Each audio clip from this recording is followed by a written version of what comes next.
I watch a lot of financial content, and every once in a while I see something that I realize you absolutely need to see. And so I record it, I snip it, I pull it out, and I put that all in this video. There's an excellent interview with Kim Iversen with Professor Richard Wolff, who, and I always suggest that you guys should go, if you see something that interests you, go and watch the entire interview, the link to which is below this video with any of these interviews. But Professor Richard Wolff has a degree from Stanford, Yale, Harvard, all three of them, and it's an excellent interview. This guy knows his stuff. And of course, we've also got a whole bunch of content on things that Nouriel Roubini said. And if you don't know who that is, then you absolutely must watch this video. I hope this benefits you guys a lot. Please enjoy. Let me know what you think. This is some really important stuff that you absolutely need to see about the economy and how it's going to affect you directly right now. So I got to give you a really quick disclaimer for newbies. Nothing we say in this video is intended as personalized trading advice for you.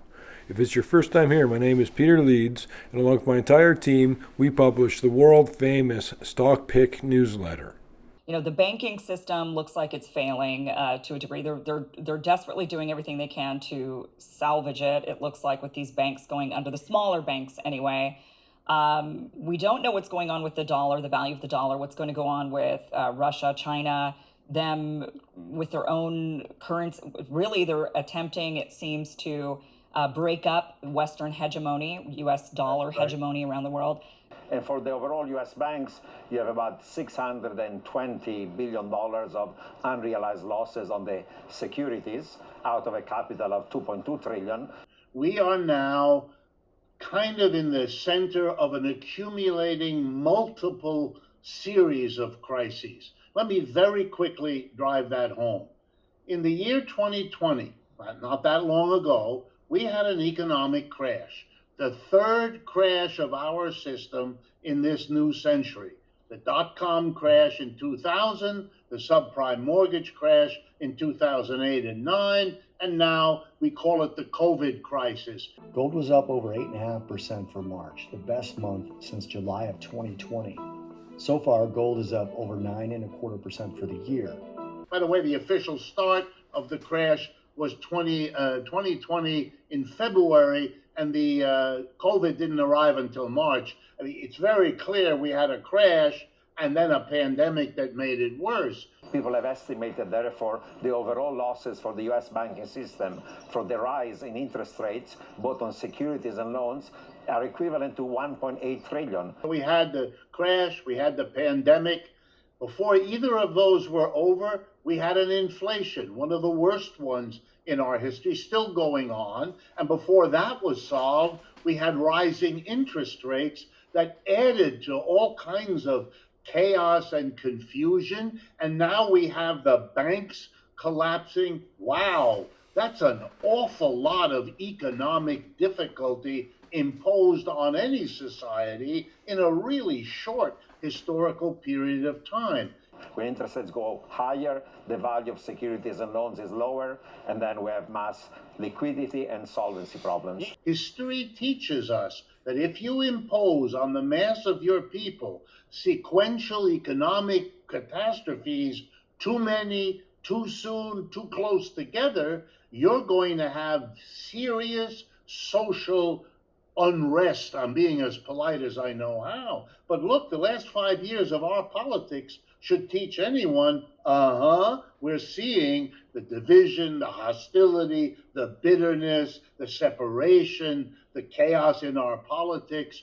But we have so much more debt now than we did back then, which means carrying costs are much more painful. Let me drive home also that it is not only the smaller banks, Silicon Valley, Signature Bank in New York, it's also one of the greatest banks in the world. Credit Suisse is the equivalent there of what, I don't know, JP Morgan, Chase, Bank America would be here. It's a global behemoth. In the 1970s, when we had the stagflationary shock that led to inflation and recession, debt ratios in advanced economies were only 100% of GDP, private and public debt. Today, there are 420. So we have the worst of the 70s in terms of negative supply shock, reduced growth and cause inflation, and we have debt ratios that are much higher than after the GFC crisis.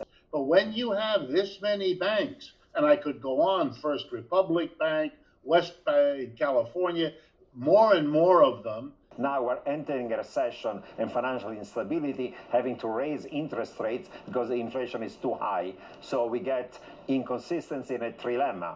We cannot achieve price stability, maintain economic growth, have financial stability at the same time. So eventually we'll have an economic and financial crash. The Fed has raised interest rates to try to stop the inflation, but the raised interest rates collapse the value of government bonds, which are held by banks. So suddenly, what they had invested in, secure government bonds, turned out to have lost big-time value, and that brought the banks in or over the brink. Gold typically has an inverse relationship with rates and tends to rally when the Fed is cutting rates, which the market currently has priced in at a reasonably high probability starting this June. Since the Federal Reserve is giving every bank that has problems with deposits a backstop of going to the Fed to replace them, that's adding money into the system, which is the exact opposite of what you normally do with an inflation. And we're headed towards a hard landing, a credit crunch, and significant amounts of losses, both for debtors that are facing much higher nominal and real rates, but also for savers and creditors, because rising interest rates reduces the market value of their creditors' assets. So you have financial instability, price instability, and economic instability. We are an economic system that has accumulated problems, and it is becoming impossible to solve one of them without worsening the other. And these regional banks are in trouble. There is deposit flight, there are uninsured deposits, there are fundamental security losses. There'll be a tightening of credit and credit standards. They have to be more cautious, they'll have to raise capital, so they're going to lend more. Credit growth is going to probably go from 10% annualized to closer to zero, and therefore a good chunk of Main Street and Middle America is going to be subject to a significant credit crunch. That's going to exacerbate the risk of a harder landing of the real economy. There's a very strange thing going on with the Federal Reserve. It is telling us and behaving as if the only way to deal with an inflation is by raising interest rates. I find that bizarre. I was in the same Yale University graduate program in economics as was Janet Yellen at the same time. We had the same courses, the same professors in the same room. I know what she learned because it's the same thing I learned. And here's what it is. The United States itself is an example of societies who have overcome inflations without raising interest rates. The last time was 1971. A conservative president, Richard Nixon, on 15 August 1971, goes on radio and television at a time of an inflation, says to the American people, we have to bring this inflation to a stop. It's dangerous. It's bad for us. And here's then what he said. As of tomorrow morning, 8 o'clock, any business in America that raises its price for anything, we will come for you, we will arrest you, and we'll throw you in jail. But I think the biggest issue with the labor market right now is that we have unemployment rate very low, we have aging of population, we have the falling labor force participation rate, we have restriction to migration, we have beginning of labor strife and strikes and so on. We have the great resignation, so we have wage inflation around 6%, and people don't want to go back to work. That policy was known as a wage price freeze. It was instituted initially for 90 days to stop the inflation, which it did so successfully that it was extended for a subsequent period of time.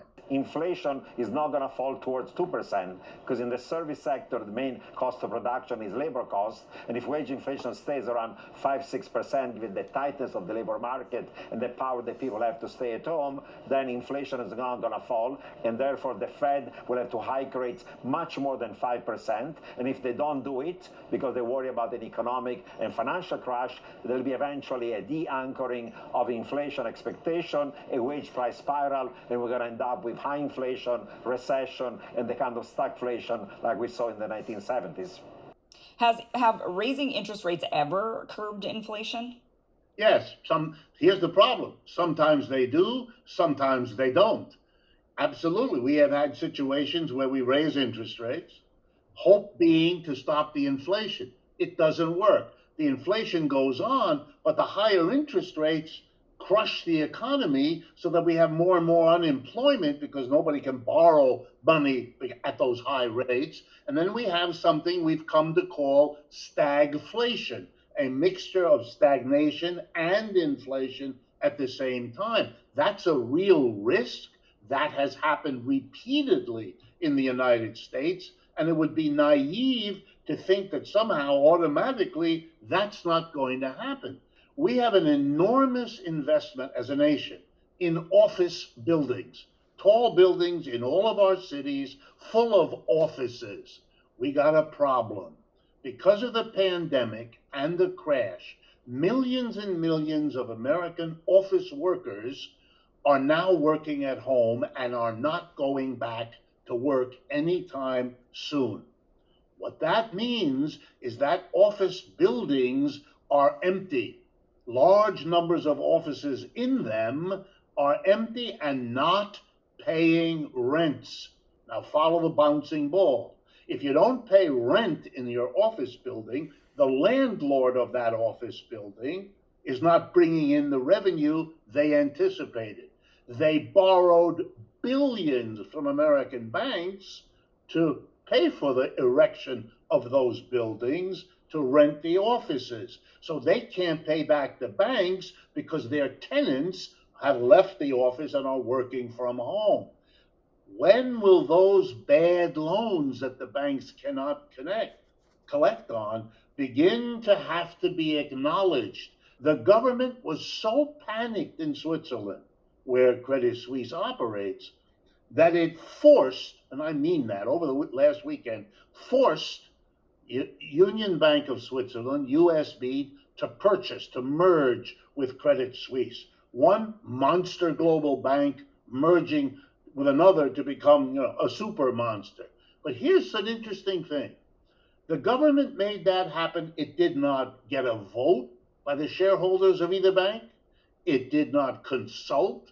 In other words, the government is saving capitalist banks and literally taking them away from the private owners. It's a kind of admission that private capitalism has waltzed its way into a dead end, and that the government is literally saving by taking over. And here's an irony. You know what that makes the West look like? Like China. For many of you, it's your first time here. My name is Peter Leeds. Nothing we say is intended as personalized trading advice. Along with my entire team, we publish the world famous Stock Pick newsletter, which we've been doing for over 25 years now.